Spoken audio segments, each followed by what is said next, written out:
Mari kita berdoa.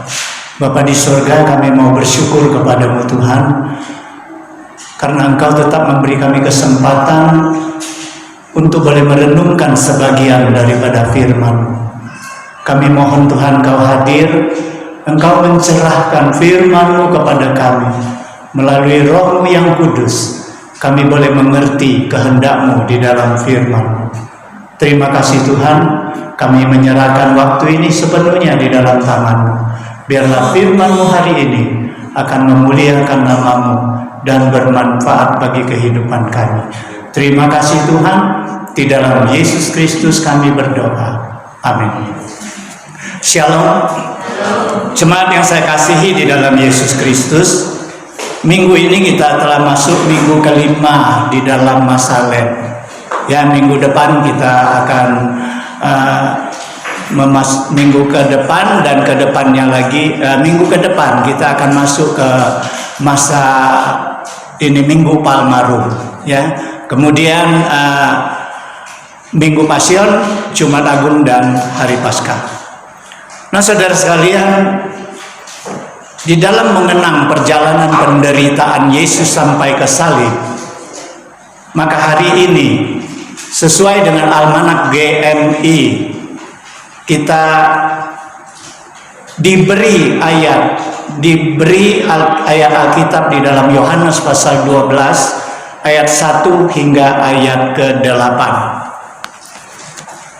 Yohanes pasal 12 ayat 1 hingga ayat ke-8 dengan perikop Yesus diurapi di Betania. Bila sudah mendapatkan, mari kita baca dengan cara bersaut-sautan. Kita mulai. 6 hari sebelum Paskah, Yesus datang ke Betania, tempat tinggal Lazarus yang dibangkitkan Yesus dari antara orang mati. Di situ dia datang berjamaah dengan melayani. Dan salah seorang yang memanggilnya Yesus dalam bahasa. Maka Maria mengambil setengah kati minyak narwastu murni yang mahal harganya, lalu meminyaki kaki Yesus dan menyekanya dengan rambutnya, dan bau minyak semerbak di seluruh rumah itu. Tetapi sekalian seorang dari murid Yesus yang akan segera menyerahkan dia berkata, mengapa minyak narwastu itu tidak dijual 300 dinar dan uangnya diberikan kepada orang-orang miskin? Hal itu dikatakannya karena dia memperhatikan nasib orang-orang miskin, melainkan karena dia adalah seorang pencuri. Dia sering mengambil uangnya disimpan dalam tas yang diberikannya. Maka kata Yesus, biarkanlah dia melakukan hal ini, mengingat hari penguburanku. Kita baca bersama ayat ke-8, karena orang-orang miskin selalu ada pada kamu, tetapi aku tidak akan selalu ada pada kamu. Jemaat yang saya kasihi di dalam Yesus Kristus, sesuai dengan perikop kita hari ini, Yesus diurapi di Betania. Saya mengambil satu tema, yaitu pengorbanan karena kasih. Saudara sekalian, kita tahu peristiwa pengurapan Yesus di Betania ini ditulis juga di dalam kitab Matius dan Markus. Nah, kitab Matius dan Markus ini menulis hampir sama persis, ya. Tetapi Yohanes yang kita baca hari ini lebih memperjelas tentang siapa perempuan yang disebut di dalam Matius dan Markus yang mengurapi Yesus. Dia adalah Maria, saudaranya Marta dan Lazarus.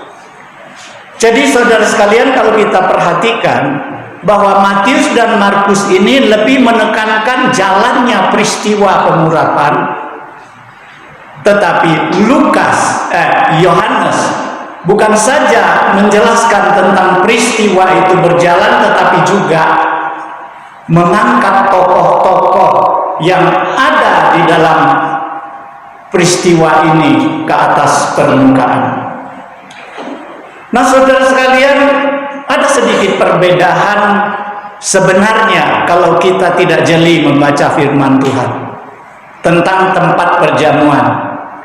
Matius dan Markus menjelaskan di rumah Simon si kusta di kota Betania. Tetapi Yohanes menulis di kota Betania di mana Lazarus tinggal, yaitu Lazarus yang baru dibangkitkan. Nah, jadi kalau kita jeli, kita akan tahu bahwa pesta ini, perjamuan ini pasti diadakan di rumah Simon karena itu rumah. Ya, penekanan Yohanes adalah kota Betania, di mana Lazarus dibangkitkan di kota itu. Nah, saudara sekalian, kalau demikian, kenapa Yohanes tidak menulis saja di rumah Simon? Ya, karena Simon ini nama sangat umum di kalangan orang Yahudi. Ya, di perjanjian baru saja tidak kurang dari ada 10 nama Simon yang dengan orangnya yang berbeda. Makanya Yohanes lebih menekankan Lazarus, karena waktu itu Lazarus namanya lagi ngetop-ngetopnya ya, karena dia baru saja dibangkitkan setelah dia mati dikuburkan 4 hari di dalam kubur. Lagi pula Yohanes melihat di dalam perjamuan yang diadakan di rumah Simon ini, keluarga Lazarus inilah yang mengambil peran utamanya, di mana Marta melayani, Maria mengurapi Yesus, dan Lazarus salah satu orang yang mendampingi Yesus di dalam perjamuan. Namun demikian, saudara sekalian, walaupun pesta itu diadakan di rumah Simon, ya, kita tahu bahwa ada undangan yang lain pasti. Karena dari kata Lazarus salah satu dari orang yang duduk makan bersama Yesus, maka kita tahu bahwa ada undangan yang lain. Ya, di situ pasti ada murid-murid Yesus, ada Simon sebagai tuan rumah. Selain Lazarus salah satunya, pasti ada orang-orang yang lain yang diundang juga di dalam perjamuan itu. Nah, ketika saya baca ini, saya membayangkan suatu perjamuan yang dihadiri oleh orang-orang yang pernah ditolong oleh Yesus. Karena apa? Tuan rumahnya adalah Simon si kusta yang pernah disembuhkan Yesus kustanya. Nah, kehadiran Lazarus dan keluarganya karena Lazarus baru saja dibangkitkan oleh Yesus. Nah, saya yakin orang-orang yang merasakan ditolong oleh Yesus, mereka berkumpul di kota Betania. Mereka mencari kesempatan di mana ketika Yesus lewat di Betania menuju ke Yerusalem, waktu Yesus mampir di Betania, maka mereka ambil kesempatan untuk mengundang Yesus, membuat perjamuan untuk Yesus. Nah, saudara sekalian, kenapa mereka adakan perjamuan? Karena orang-orang pernah ditolong Yesus ini, mereka ingin mengungkapkan rasa syukurnya, rasa terima kasihnya kepada Yesus, sehingga mereka mengadakan suatu pesta perjamuan, dan mereka masing-masing mengungkapkan rasa syukur dan terima kasih mereka dengan cara mereka masing-masing. Kita lihat Simon sediakan rumahnya. Kita lihat Marta menyediakan tenaga dan waktunya untuk menyiapkan hidangan bagi Yesus. Kita lihat Maria memberikan minyak narwastu yang begitu berharga bagi dirinya untuk mengurapi Yesus.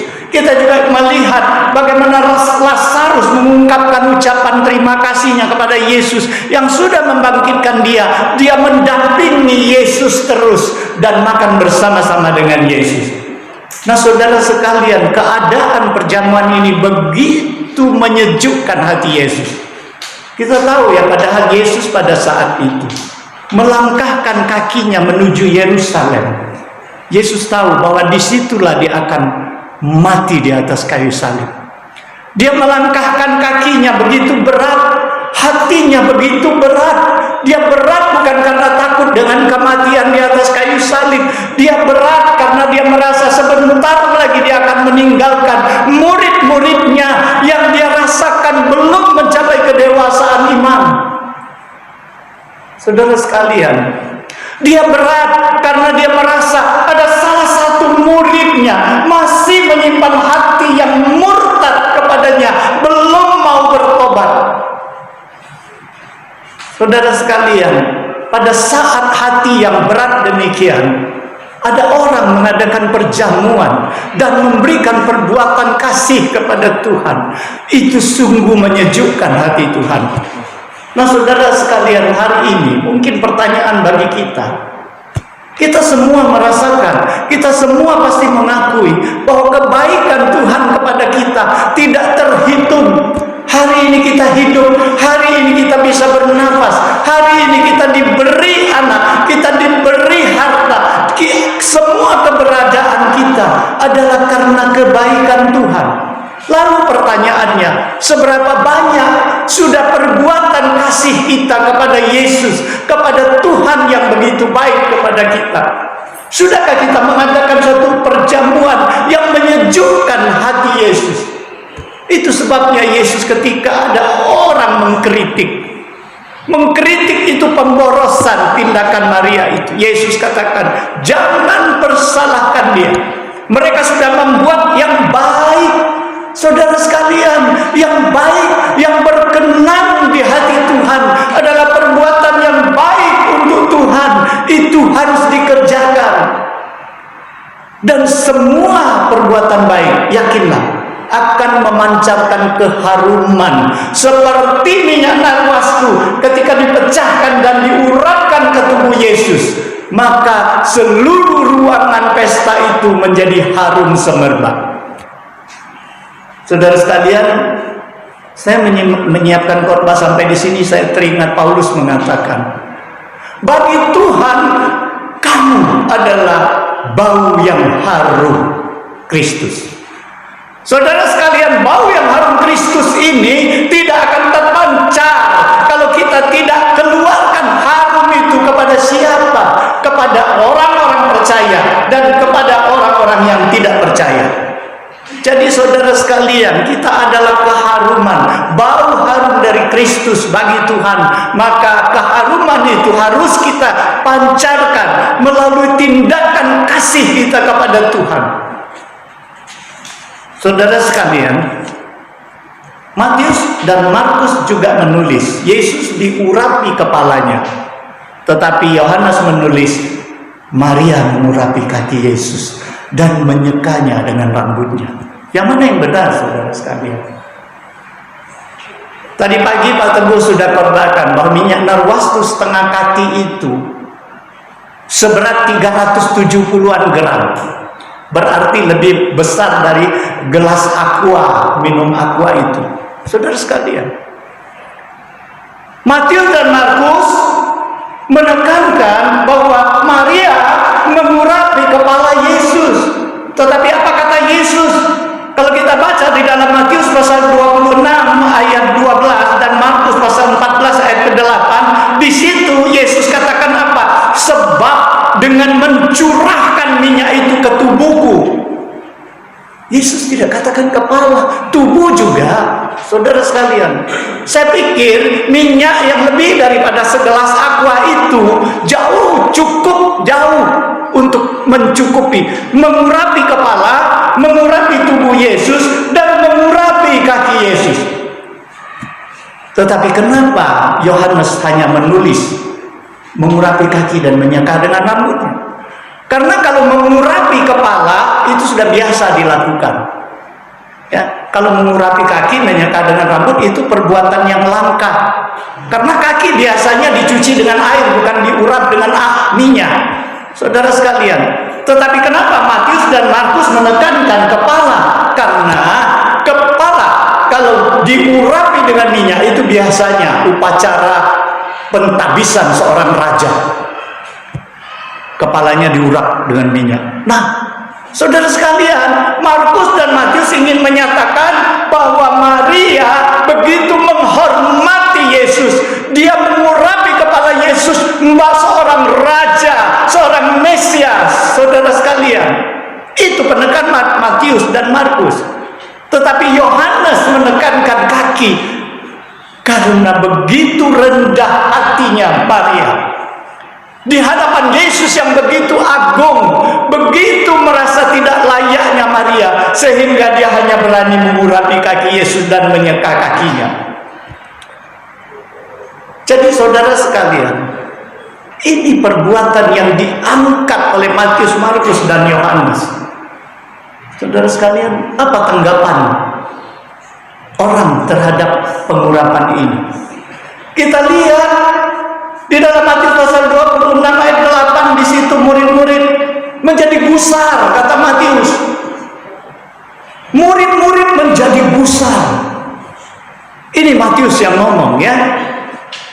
Menganggap itu pemborosan. Itu pemborosan. Sementara Yohanes menulis Yudas Iskariot yang paling gusar. Saudara sekalian, saya yakin bukan Yudas sendiri gusar. Saya yakin juga Matius mengatakan benar. Karena apa? Yudas yang suaranya vokal itu, dia duluan mengatakan itu pemborosan.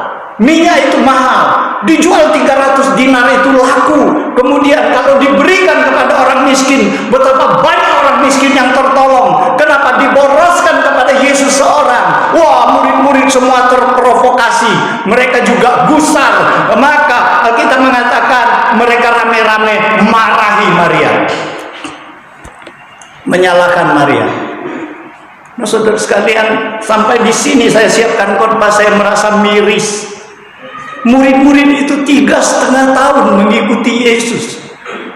Kasih mereka kepada Yesus bukan makin mendalam, makin bertambah, tapi bahkan kasih mereka itu makin nyusut, makin tawar, sampai mereka mengagungkan Yesus, mengurapi, menghormati Yesus, merendahkan hati kepada Yesus. Itu adalah satu pemborosan. Saudara sekalian, betapa miris hati kita. Murid Yesus yang sudah mendapatkan pelayanan daripada Yesus selama 3,5 tahun, sudah dididik dengan kasih sayang oleh Yesus, tetapi mereka menganggap itu pemborosan. Mereka anggap Yesus tidak bedanya seperti orang miskin. Mereka menganggap mengurapi Yesus itu sama dengan mereka memberikan sedekah kepada orang miskin. Saudara sekalian, betapa ini menjadi perenungan bagi kita. Sudah berapa tahun kita menjadi umat Kristen? Bagaimana kasih kita kepada Tuhan?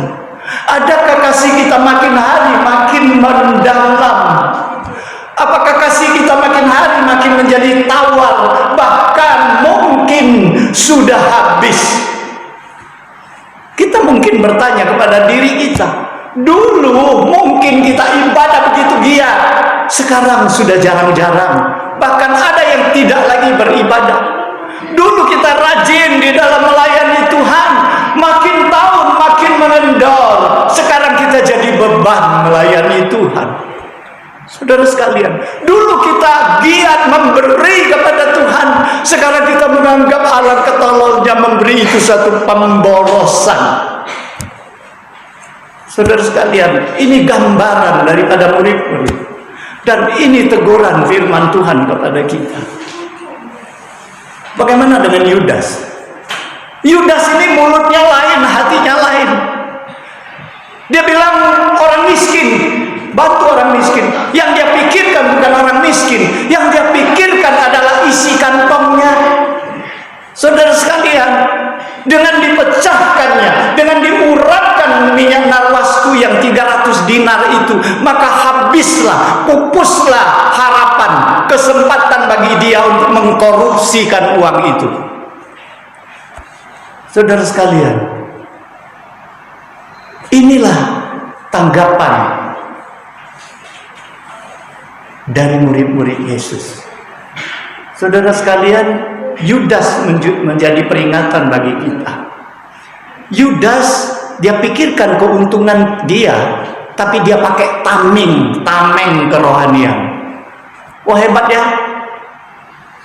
Seringkali kita bisa memakai kata-kata kerohanian untuk menguruk keuntungan di belakang layar. Itu yang dikatakan peribahasa bahwa ada udang di balik batu. Ya, kita pakai kata yang manis-manis, yang rohani-rohani, padahal di dalam tersembunyi, di belakangnya tersembunyi niat kita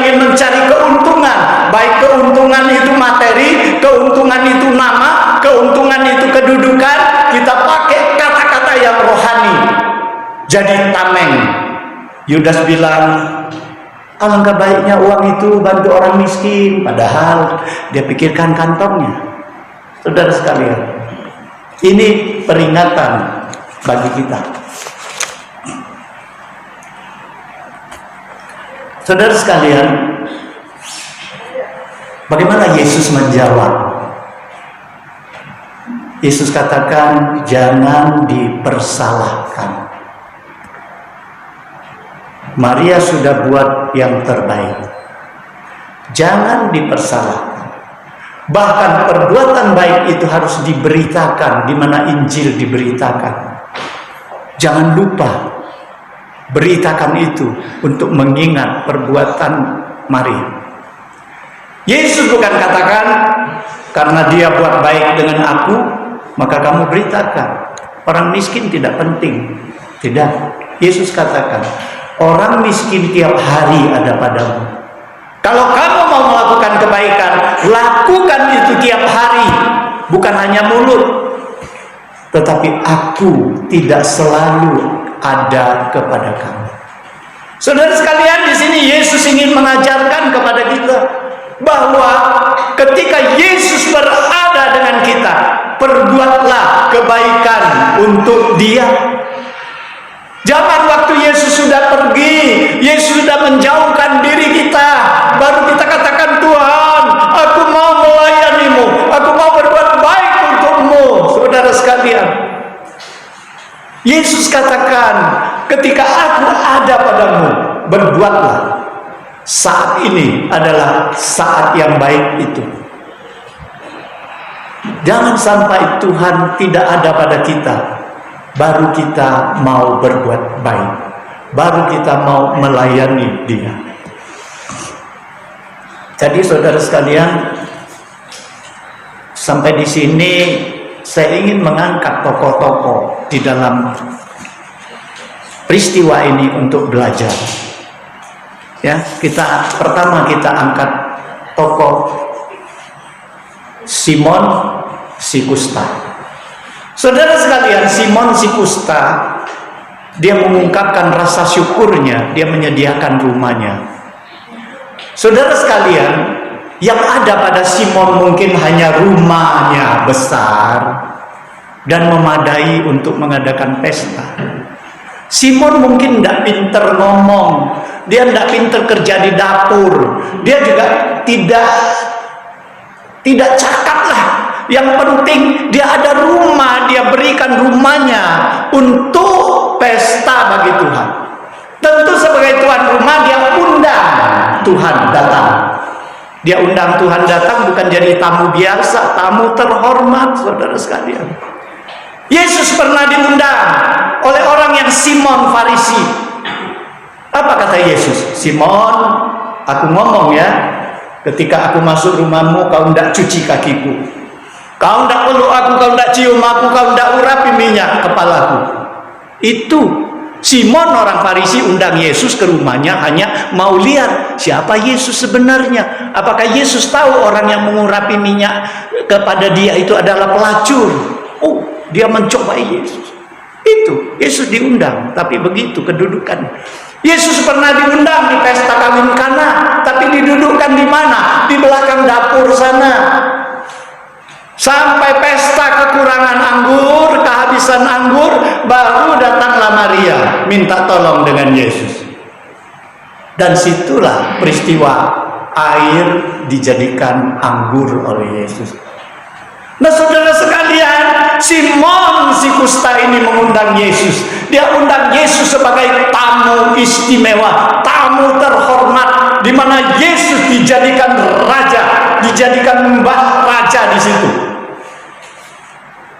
Saudara sekalian, saya jadi terpikir ya, ketika saya masih P3M, saya tinggal di Pastori Lahat. Di dindingnya itu ada sebuah hiasan dinding. Memang tulisannya Mandarin ya. Tulisan itu ada di toko saya, tapi nggak lengkap, hanya baris pertama. Ya, bunyinya seperti ini. Ji tu si ci jia zi ju. Artinya, Kristus adalah Tuan di rumah ini. Kemudian bawahnya lagi, 是未见自供餐者. Dia makan bersama aku walau aku tidak lihat dia. 谈话自静听者. Dia menjadi pendengar yang setia ketika aku berbicara. Saudara sekalian, hiasan dinding ini menggambarkan kepada kita bahwa sama dengan Simon, dia mengundang Yesus sebagai tamu yang terhormat. Bagaimana terhormat? Yaitu hadirkan Kristus di dalam segala aktivitas kita, segala aktivitas kehidupan kita. Kita bukan hadirkan Yesus di belakang dapur sana, atau Yesus tidurlah di belakang sana. Tidak, Yesus dihadirkan, memimpin dan mengikuti semua aktivitas kita di dalam kehidupan kita. Ini Simon. Saudara sekalian, kita lihat Marta. Sekalipun hanya sependek sekali dikatakan Marta melayani. Kita lihat di dalam Lukas. Di dalam Lukas menjelaskan bagaimana Marta itu. Pada saat itu Marta pernah mengundang Yesus ke rumahnya dan dia ingin membuat suatu hidangan yang spesial untuk Yesus. Tapi karena kesibukan, mungkin banyak sekali macam masakan, buat dia keteter sehingga kecapean. Saking capeknya dia mulai bersungut-sungut. Dia mulai lihat kiri dan kanan. Dia cari-cari di mana adiknya.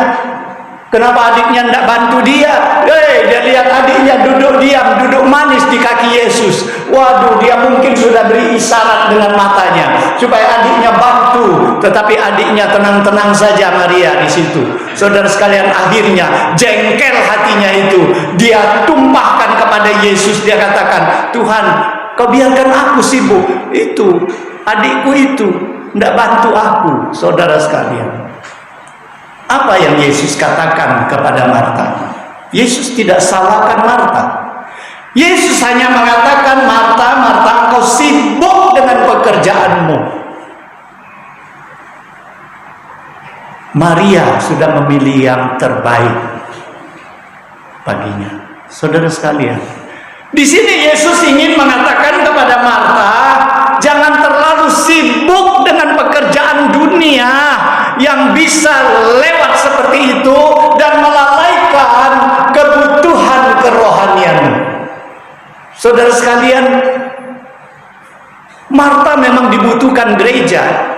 Gereja harus banyak Marta yang mau menyumbangkan tenaganya, yang mau melayani Tuhan. Saudara sekalian, tapi bukan Marta yang bersungut-sungut, tetapi Marta yang memang sudah diperbaharui oleh firman Tuhan. Tuhan Yesus mau mengatakan kepada Marta apa yang penting dan apa yang lebih penting, apa yang penting dan apa yang terpenting.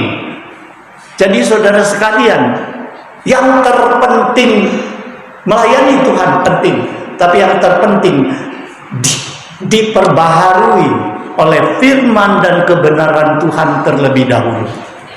Jadi saudara sekalian, kalau hari ini kita mau melayani Tuhan, menjadi pelayan Tuhan, kita harus siapkan diri kita dibentuk dulu oleh kebenaran Tuhan, sehingga kita dapat melayani Tuhan dengan tidak bersungut-sungut.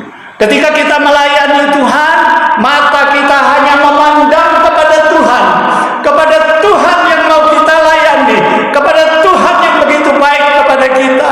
Maka kita tidak akan merasa capek, tidak akan merasa susah, apalagi bersungut-sungut. Tetapi bila mata kita memandang ke kiri ke kanan, maka kita pasti akan bersungut-sungut. Kenapa sih orang lain nggak mau bantu aku? Kenapa sih nggak ada orang seperti aku mau melayani? Wah, kita merasa capek, merasa aduh, sia-sia kita kerja.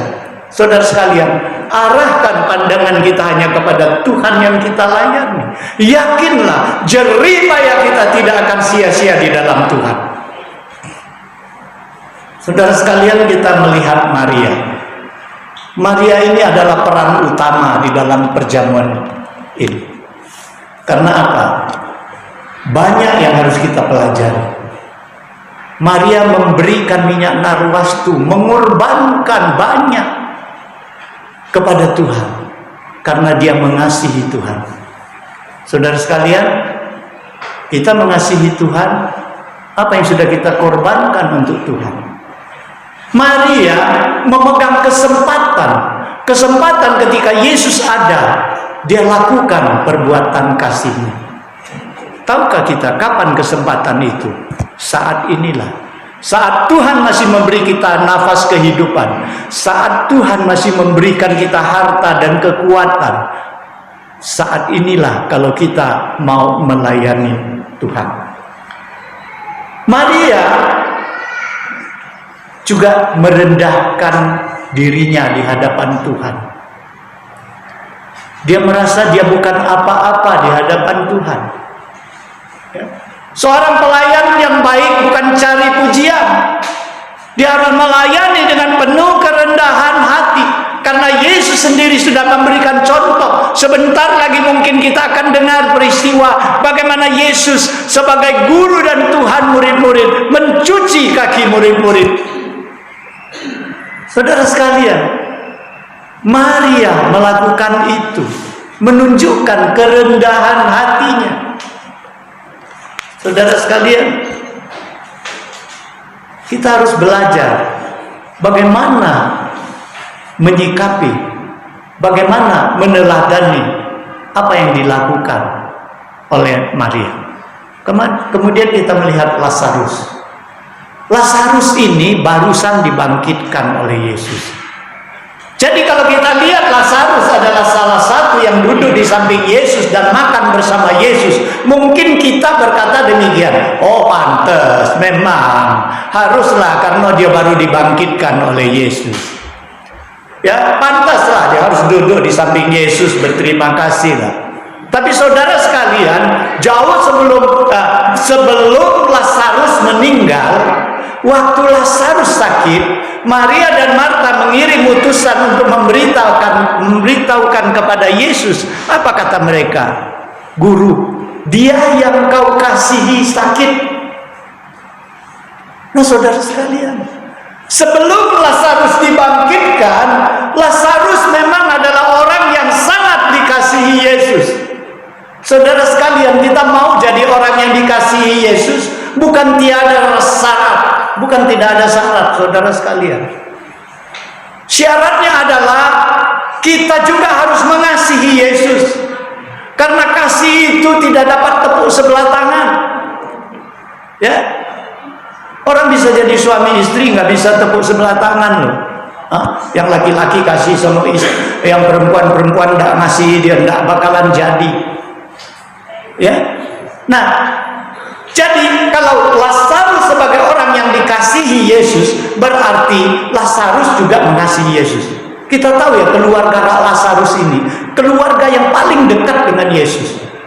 Yesus mengatakan, serigala ada lubangnya, burung ada sarangnya, tapi anak manusia tidak ada tempat untuk meletakkan kepalanya. Tapi Yesus dalam Alkitab beberapa kali nginep di rumah Lazarus. Yesus hanya 2 kali menangis. Satu, dia menangis Yerusalem. Yerusalem, Yerusalem, kau kota kudus, tapi kau tempat pembunuh nabi-nabi. Dia menangis Yerusalem. Tapi sekali lagi dia nangis di mana? Ketika Lazarus meninggal. Nah saudara sekalian, Yesus mencintai, mengasihi keluarga Lazarus karena keluarga ini juga sangat mengasihi Yesus. Sampai di mana kasih kita kepada Yesus? Sampai di mana kasih kita kepada Tuhan? Seharusnya kita mengasihi Tuhan karena Tuhan terlebih dahulu sudah mengasihi kita. Akhirnya kita melihat Yudas Iskariot. Saudara sekalian, sungguh miris ya, Yudas ini dari posisi salah satu dari 12 murid Yesus, akhirnya dia menjadi pengkhianat, menjual Yesus. Ya.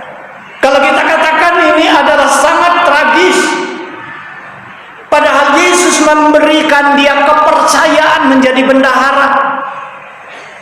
Kenapa Yesus mengangkat dia, percaya kepada dia? Karena memang dia bendahara. Dia pintar mengelola uang.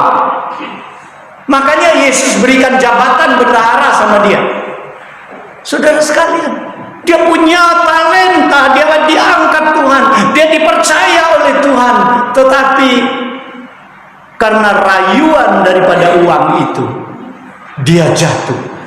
Dia jatuhnya bagaimana? Mulai dia nyolongi duit di kantong persembahan itu, kantong uang itu, kantong bendahara. Mulai dia nyolong sedikit-sedikit, sedikit-sedikit, akhirnya jadi bukit. Dia jual Yesus dengan 30 keping perak. Jadi hati-hati saudara sekalian, jangan kita menyepelekan kesalahan yang kecil-kecil, ya. Karena kalau kita menyepelekan, kita biarkan, maka kesalahan itu akan membesar dan akan menjadi fatal. Saudara sekalian, Yudas seperti itu, dia keras hati. Berulang kali Yesus tegur dia. Tegur secara tidak jelas, tidak diam-diam. Katakan, oh di antara kamu ada satu orang yang mau menjual aku. Dia tidak sadar. Terakhir Yesus katakan, siapa yang mencelupkan roti ini di satu pinggan dengan aku? Dia itulah yang menjual aku. Kemudian Yesus sadarkan, Yudas mencelupkan situ. Masih nggak sadar dia. Sudah terang-terangan. Saudara sekalian, Yudas keras hati. Sudah ditegur, tidak mau bertobat. Bahkan akhirnya dia menyesal ketika melihat Yesus dipaku di salib. Dia menyesal sudah menjual gurunya. Dia buang uang itu kembali kepada orang-orang Farisi dan para imam itu. Tetapi dia tetap keras hati. Dia tidak mau bertobat. Dia pilih jalan bunuh diri. Saudara sekalian, sungguh tragis. Tidak heran Yesus katakan alangkah baiknya kalau dia tidak lahir di dunia. Nah saudara sekalian, dari Yudas kita dapat satu peringatan yang keras. Yudas jatuh bukan di atas kelemahannya. Justru Yudas jatuh di atas kelebihannya, talentanya. Dia pintar mengelola uang. Dia jatuh di dalam uang. Seringkali ya kita lihat orang yang koruptor itu, yang pegang duit banyak-banyak, yang diberi jabatan, yang bagian keuangan korupsi duit. Orang yang menyalahkan kekuasaan biasanya dia dapat kedudukan yang berkuasa, dia salah gunakan kekuasaan. Jadi hati-hati, kita semua diberikan Tuhan talenta. Jangan kita gunakan talenta itu di dalam hal yang salah. Jangan biar talenta itu menjadi penyebab kejatuhan kita. Jadikan talenta itu suatu kemuliaan bagi Tuhan. Layanilah sesama, layanilah Tuhan dengan cara yang benar, sesuai dengan kebenaran Tuhan, sehingga nama Tuhan dimuliakan. Kita pun mendapatkan manfaatnya. Jadi saudara sekalian, kesimpulannya, ketika kita memperingati hari penderitaan Yesus, kita perlu introspeksi diri. Sudah berapa banyak perbuatan kasih kita kepada Tuhan untuk membalas kasih-Nya kepada kita. Yang Tuhan tuntut kepada kita bukan prihatin, bukan. Oh, saya sangat prihatin dengan penderitaan Tuhan. Bukan itu. Bukan rasa prihatin. Juga bukan meratap tangisan. Oh, kita menangis meraung-raung ketika Yesus mati di atas kayu salib. Bukan itu yang Tuhan mau. Yang Tuhan mau adalah bagaimana kita mengungkapkan rasa syukur kita itu di dalam tindakan kasih kita. Tindakan kasih kita di dalam pelayanan kepadanya. Sebab apapun yang kita buat untuk gerejanya, untuk pelayanannya, untuk sesama kita, maka kita telah berbuat untuk Tuhan. Ingatlah saudara sekalian, ketika Yesus ditanya hukum apa yang terbesar, Yesus katakan, kasihilah Tuhan Allahmu dengan segenap dan segenap. Kemudian kasihilah. Kemudian nomor 2, kasihilah sesamamu seperti dirimu sendiri. Berarti diri kita sama dengan sesama kita kan? Jadi sama saja kalau kita kurangi sesama kita itu, kasihilah Tuhan Allahmu, kemudian baru kasihilah dirimu. Kan begitu. Tapi terbalik, kenyataan selalu terbalik. Kita duluin kepentingan kita, kita duluin mengasihi diri kita, baru sisanya kita berikan kepada Tuhan. Padahal hukum Tuhan spesial, kita kemudian. Cari dulu kerajaan Allah, baru yang lain-lain kita dapatkan daripada Tuhan. Semoga momen penderitaan Yesus mengingatkan kita tentang kasih dan pengorbanannya. Dan momen itu memacu kita untuk lebih mengasihi Tuhan. Membuat kita sadar apa yang sudah kita buat selama ini untuk Tuhan belum ada artinya kalau dibandingkan kasih Tuhan yang sudah menyelamatkan kita. Jangan bangga. Apa yang sudah kita berikan kepada Tuhan, kepada gerejanya, kepada pelayanannya, belum ada arti bila dibandingkan keselamatan yang sudah Tuhan berikan. Mari kita berdoa. Bapa di surga, kami mau bersyukur kepadamu Tuhan. Kami mohon firman-Mu senantiasa menggugah hati kami, sehingga kami tahu bagaimana mengorbankan diri kami bagi Tuhan, karena kami mengasihi Engkau. Tolong Tuhan mampukan kami, tolong Roh-Mu memberikan kami kekuatan, sehingga kami menjadi anak-anak-Mu yang setia kepadamu di dalam mengenang penderitaan-Mu di atas kayu salib, sehingga kami berlomba-lomba lebih mengasihi Tuhan, mengasihi gereja-Mu, mengasihi pelayanan-Mu, mengasihi sesama kami, agar nama-Mu boleh dimuliakan. Terima kasih Tuhan. Di dalam Yesus Kristus kami berdoa. Amin.